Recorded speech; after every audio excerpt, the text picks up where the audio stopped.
पंडित दीनदयाल उपाध्याय, अटल बिहारी वाजपेयी, लाल कृष्ण आडवाणी जैसे देश के महारथियों, दिग्गजों का ये कभी भवन रहा है जहां आकर के उन्होंने वक्त गुजारा है, कई कई साल बिताए हैं।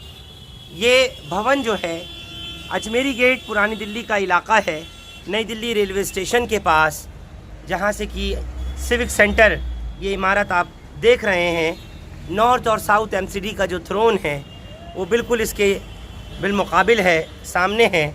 और ये आप अजमेरी गेट मॉन्यूमेंट जिसको आप देख पा रहे हैं, यहाँ कभी किसी दौर में बैठकर के अटल जी ने बहुत कुछ लिखा है। यहाँ बैठकर के पंडित दीनदयाल उपाध्याय ने और आडवाणी जी ने बहुत कुछ लिखा है, जहाँ से तहरीकें शुरू हुई हैं। इसी भारतीय मजदूर संघ के भवन के, इसी बिल्डिंग के नीचे एक प्रोटेस्ट बहुत जल्द अब शुरू होने जा रहा है, जो कि चाइना के प्रेसिडेंट शी जिनपिंग के ख़िलाफ़, उनकी तमाम नीतियों के ख़िलाफ़, और जो कुछ हिंदुस्तान के साथ चाइना कर रहा है उसको लेकर के भारतीय मजदूर संघ बेहद आक्रोशित है, गुस्से में है। और चंद लम्हों में एक प्रोटेस्ट यहीं नीचे अजमेरी गेट चौक पर अब शुरू होने जा रहा है। People's republic of China, PRC पढ़ करके किसी को समझ नहीं आएगा कि ये चाइना का माल है या कहाँ का माल है, उसको समझ नहीं आएगा। उसने एक और राजनीति की है पिछले दिनों, जब उसको ध्यान में आया कि दुनिया में, भारत में चीन के खिलाफ आवाज उठ रही है, उसने चीन से सीधा व्यापार बंद किया है भारत का। अब चीन का सारा व्यापार भारत का वाया हांगकांग होता है। अभी कहा जा रहा है हम तो सामान हांगकांग से मंगा रहे, चीन से नहीं जा रहा। माल चाइना का, रास्ता हांगकांग का। 3 लाख करोड़ का घाटा चीन के साथ व्यापार में भारत सरकार को, भारत को होता है। भारत को होता है यानी आपको और मुझे होता है, क्योंकि टैक्स पेयर का पैसा जाता है। और टैक्स पेयर कौन है? तो हम सब उसमें से उसके भागीदार हैं। कम ज्यादा करके सब लोग टैक्स देते हैं, डायरेक्ट टैक्स देते हैं, और इनडायरेक्ट टैक्स तो हिंदुस्तान का प्रत्येक व्यक्ति देता है। छोटे से छोटा व्यक्ति भी इनडायरेक्ट टैक्स सरकार को देता है, और उसी का घाटा पूरा करने में हमारी ताकत लगती है। मित्रों, आज बेरोजगारी का एक जो संकट खड़ा है देश में, अभी लॉकडाउन के कारण से बेरोजगारी का संकट और बढ़ा है। इस संकट में ये हमारे छोटे उद्योग, गली मोहल्ले के उद्योग, टीवी उद्योग, समाज सेक्टर के उद्योग, अगर इनको हम प्रमोट करेंगे तो ध्यान रखना, बेरोजगारी पर भी हमला करेंगे, चीन पर भी हमला करेंगे, और हमारे सैनिकों को यह भरोसा होगा कि देश की जनता आपके साथ खड़ी है।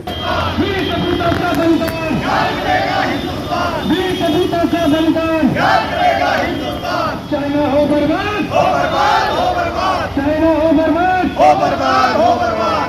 भारत माता की जय, भारत माता की जय। मर गया साला, मर गया साला, मर गया साला, हो गया काला, मर गया साला, मर गया साला, मर गया साला, चंदन साला, मर गया साला, हो गया काला, आज ही होगा, हो गया काला, मर गया साला, चला साला, हो गया साला। भारत माता की जय, भारत माता की जय। वीर सपूतों का बलिदान, वीर सपूतों का बलिदान, वीर सपूतों का बलिदान।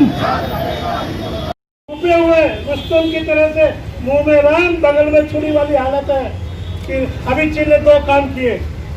आज अगर आप किसी प्रोडक्ट पर खोजोगे, जैसे शी जिनपिंग हाय हाय, शी जिनपिंग हाय हाय,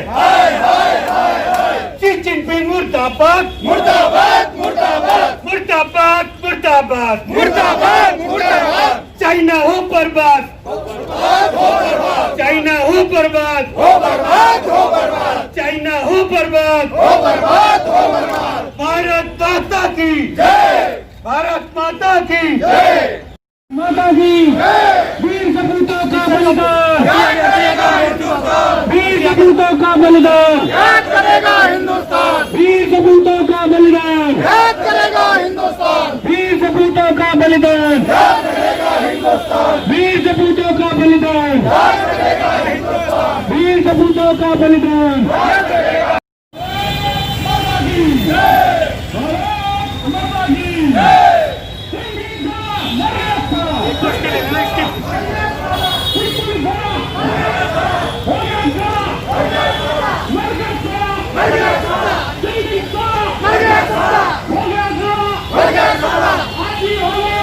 कैमरा नीचे, कैमरा नीचे।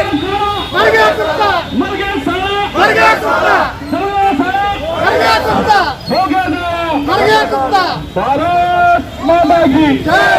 भारत ही लोग सामने ला सकते हैं, सोशल डिस्टेंस मेंटेन करते हुए। बस चाइनीज राष्ट्रपति जिनपिंग को पुतले पूजा करना है, अपने हमारे सैनिकों की हत्या करना है, हमारी जमीन को कब्जाना चाहता है, अभी इसको पुतला देना है। इस कुत्ते को पहले जूतों की पिटाई की जाए। जो आप देश के समाज वो सारे कुत्ते को बुला दो।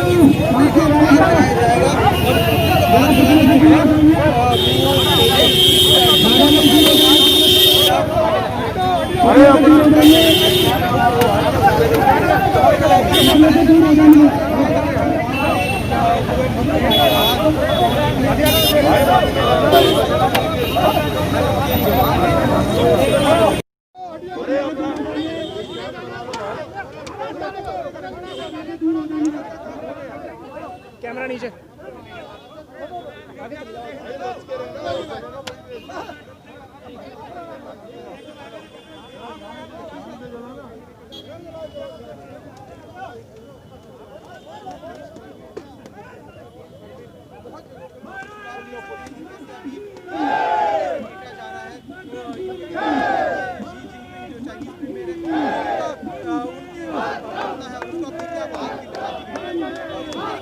बहुत सारे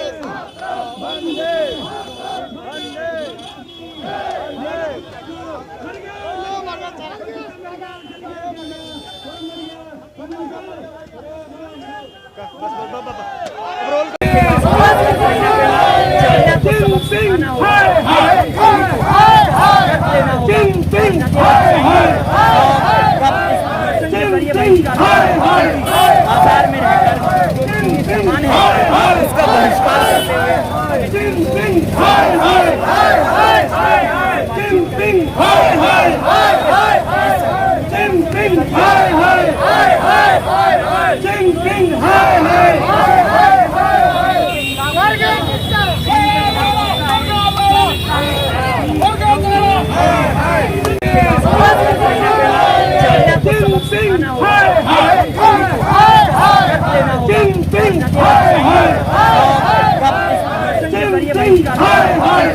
बाजार में रहकर सामान है उसका बहिष्कार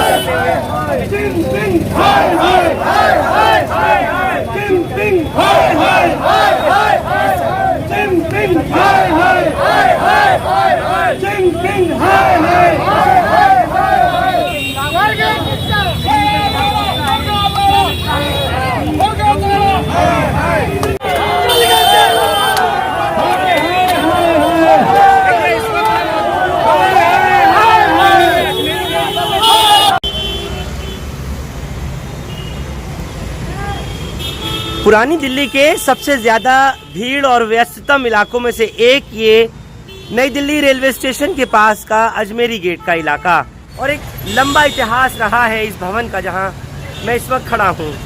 अजमेरी गेट के पास ये संघ है और आज यहाँ एक ख़ास कार्यक्रम चाइना की उन नीतियों के खिलाफ, उन हरकतों के, उन गतिविधियों के खिलाफ रखा गया जिसको भारतीय मजदूर संघ ही नहीं, भारत का एक एक नागरिक, यहाँ कर रहने वाला हर आम और ख़ास उससे मुखालफत रखता है, उसकी नीतियों से खिलाफ आवाज़ उठा रहा है। बाकायदा इस भारतीय मजदूर संघ जिसका आप ये परचम यहाँ लहराता हुआ देख रहे हैं, यहाँ इन लोगों के ज़रिए, इनके जो डेजिग्नेटरीज़ हैं, इनके जो अहदेदारान हैं, इनके ज़रिए एक कार्यक्रम चाइना के प्रेसिडेंट शी जिनपिंग की बाकायदा पुतला दहन का रखा गया। मेरे साथ इस वक्त पवन जी हैं। चाइना की जो विस्तारवादी नीतियां हैं वो पिछले लंबे समय से प्रत्यक्ष तौर पर दिखाई देती है। चाहे 1962 में उसने हमारी 34,000 एकड़ ज़मीन हड़पी हो, या 5300 एकड़ ज़मीन पर हमारी कब्जा किया हो, या अन्य तिब्बत पर कब्जा किया हो, या दुनिया में ताइवान और हांगकांग को अपना हिस्सा बनाया हो। ऐसे विस्तारवादी चीन ने 2 साल पहले भी डोकलाम में भूटान की ज़मीन के माध्यम से भारत से छेड़छाड़ करने की कोशिश की, और अभी फिर गालवान घाटी में एक प्रकार से उसने एक ऐसा प्रयत्न किया जो कि सबको लगता है कि भारत के साथ वो छेड़छाड़ करने की और कोशिश कर रहा है, भारत की ज़मीन को नापाक तरीके से हथियाने की कोशिश कर रहा है, जिसके कारण से भारत के 20 नौजवान हमारे सैनिक उस ज़मीन पर शहीद हो गए। चाइना को भी नुकसान हुआ, किंतु भारत के 20 नौजवान शहीद हुए। हम चाहते हैं कि देश की आम जनता भारतीय मजदूर संघ के हर सदस्य अपने सैनिक के साथ खड़ा रहे और बाज़ार में जो चीन का माल आ रहा है उसका बहिष्कार करे। चीन ने अभी एक नई नीति बनाई है, अभी मेड इन चाइना के बदले में वो अभी मेड इन PRC लिखता है, people's republic of China. PRC लिखने से आम आदमी को समझ में नहीं आता कि ये माल चाइना का है या नहीं है। इसलिए हम चाहते हैं कि देश का आम और ख़ास सब चाइना के माल का बहिष्कार करें और चाइना पर एक आर्थिक युद्ध जैसी स्थिति बनाकर आर्थिक आक्रमण करें आम नागरिक। और देश की सरकार से हमारी अपेक्षा यह है कि सैनिक मोर्चे पर चीन के साथ अगर 2-2 हाथ करने की आवश्यकता पड़ती है तो 2-2 हाथ करें। चीन को हर हालत में न केवल गालवान घाटी से उसको पीछे धकेले, बल्कि हमारी जो 35,000 एकड़ ज़मीन हथियाई है पहले से, उस पर भी चीन से मुक्त करे। और केवल इतना ही नहीं, ये जो तिब्बत है कभी बफर स्टेट होता था, स्वतंत्र स्टेट होता था, चीन को भी चीन के कब्जे से तिब्बत को भी मुक्त करे भारत सरकार। इस दिशा में आगे बढ़े, ये हम सरकार से आह्वान करें। लेकिन पवन जी, माननीय प्रधानमंत्री तो लगातार कह रहे हैं कि 1 इंच भी चाइना नहीं आगे आ सका है और जहां तक था वहां से भगा दिया गया है। चाइना आगे नहीं आया। चाइना मैंने कहा नाजायज हरकत कर रहा है आए दिन आगे आने की। उसको 35,000 एकड़ जमीन जब हम खाली करवाएंगे तो निश्चित रूप से उसको 35,000 एकड़ पीछे जाना है। इसका मतलब आ चुका है। अगर 1962 में जिस जमीन पर कब्जा किया था वह जमीन मुक्त करवाने का विषय में सरकार से मांग कर रहा हूँ कि सरकार उस जमीन को मुक्त करे। 5,000 एकड़ जमीन जो हमारी पाकिस्तान ने POK में उसको सौंप दी, उसको मुक्त करे। तिब्बत को मुक्त करे। भारत की ज़मीन पर आज भारत की ज़मीन पर चाइना नहीं है, किंतु 35,000 जो हमारी एकड़ ज़मीन है उसको खाली करवाए भारत सरकार। हमारा विषय वहाँ है। सारे देश भर में कार्यक्रम हो रहे हैं। आज दिल्ली में भी, देश की राजधानी में 37 स्थानों पर, पूर्वी दिल्ली हो, पश्चिमी दिल्ली हो, उत्तरी दिल्ली हो, दक्षिणी दिल्ली हो, मध्य दिल्ली हो, दिल्ली के ये जो 11 जिले प्रशासनिक हैं और 9 जिले सरलिक क्षेत्र की दृष्टि से माने जाते हैं, ये दिल्ली के प्रत्येक हिस्से में आज ये कार्यक्रम हमारी यूनियनों ने, हमारी इकाइयों ने मिलजुल कर किए हैं और हजारों की संख्या में मजदूरों के साथ स्थानीय नागरिकों ने इस कार्यक्रम में भागीदारी की है। क्योंकि हम जानते हैं कि आर्थिक मोर्चे पर चीन को पीछे धकेलने का काम ये देश का आम नागरिक करेगा और वो अपना स्वदेशी सामान खरीदे ताकि बेरोजगारी से भी लड़ा जा सके। बहुत शुक्रिया आपसे बात करने के लिए। मैं अनीश जी हैं, उनसे भी बात करना चाहूँगा कि भारत में बना हुआ सामान make in India, made in India ही खरीदा जाना चाहिए। भारतीय मजदूर संघ का एम यही है। बिल्कुल, हमें तो इस आर्थिक मोर्चे पर लड़ना होगा, देश के नागरिकों को, देश की जनता को। आर्थिक मोर्चे पर हमें चीन को पीछे छोड़ना होगा। इसके 2 लाभ मिलेंगे। एक तो हमारी आर्थिक स्थिति ठीक होगी। दूसरा, भारत के अंदर जो बेरोजगारी की स्थिति है, अगर जो हम भारत के अंदर बना हुआ माल खरीदेंगे, भारत के उद्योगों को काम मिलेगा, भारत के लोगों को रोजगार मिलेगा। ये बेरोजगारी बहुत बड़ी समस्या है, मुझे लगता है कि इस कारण से उसको भी बहुत एक हल मिलेगा। मजदूर देश का श्रमिक वर्ग जो सबसे बड़ी संख्या है, श्रमिक वर्ग नहीं, आम नागरिक।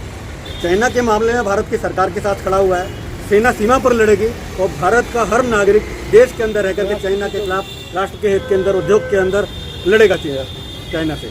तमाम राष्ट्रीय मुद्दों को लेकर आर्थिक मोर्चे पर भारत को ठीक करने के लिए भारत का एक आदमी लड़ेगा। भारत मजदूर संघ जो है आपका, भारतीय मजदूर संघ, इसमें और कौन कौन से संघ शामिल हैं और क्या आपको लगता है कि इसमें पूरे देश से जो करोड़ों लोग आपके साथ जुड़े हुए हैं, खासतौर से वो मजदूर तबका जो रीढ़ की हड्डी है इस भारत का, वो आज खिलाफ नजर आता है चाइना की नीतियों के और बहिष्कार कर रहा है पूरी तरीके से? भारतीय मजदूर संघ के अंदर एक साइकिल रिक्शा चलाने वाले से लेकर के जो हवाई जहाज उड़ाता पायलट, वो सब भारतीय मजदूर संघ के सदस्य हैं।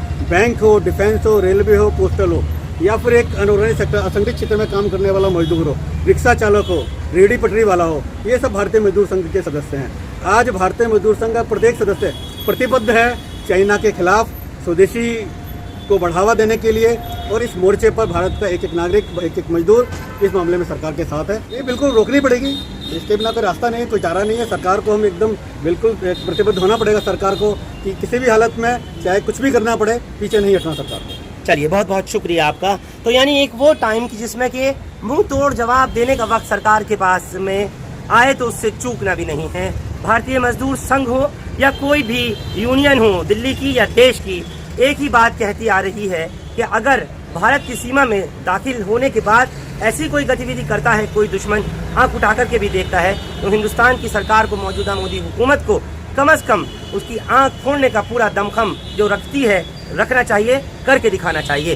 साथ ही साथ जो भारतीय मजदूर संघ है, इनका साफ तौर पर कहना है कि हम लोग स्वदेशी को बढ़ावा देने के लिए और जितना भी तमाम चाइना वगैरह है या और दूसरे कंट्रीज और दूसरे स्टेट्स हैं, उनको कम करने के लिए, ताकि आर्थिक चोट ज़रूर दी जाएगी, तभी जाकर के उन देशों का बहिष्कार किया जा सकता है। हिंदुस्तान लाइव फरहान याही आप लोग यूट्यूब पे सब्सक्राइब कर सकते हैं और क्लिक कर सकते हैं बेल आइकन हमारी खबर की पहली नोटिफिकेशन के लिए। फेसबुक पर हमारा पेज हिंदुस्तान लाइव फरहान याही फॉलो और लाइक कर सकते हैं। बहुत बहुत शुक्रिया आप सबका भारतीय मजदूर संघ से मेरे साथ जुड़ने के लिए। Thank you for now.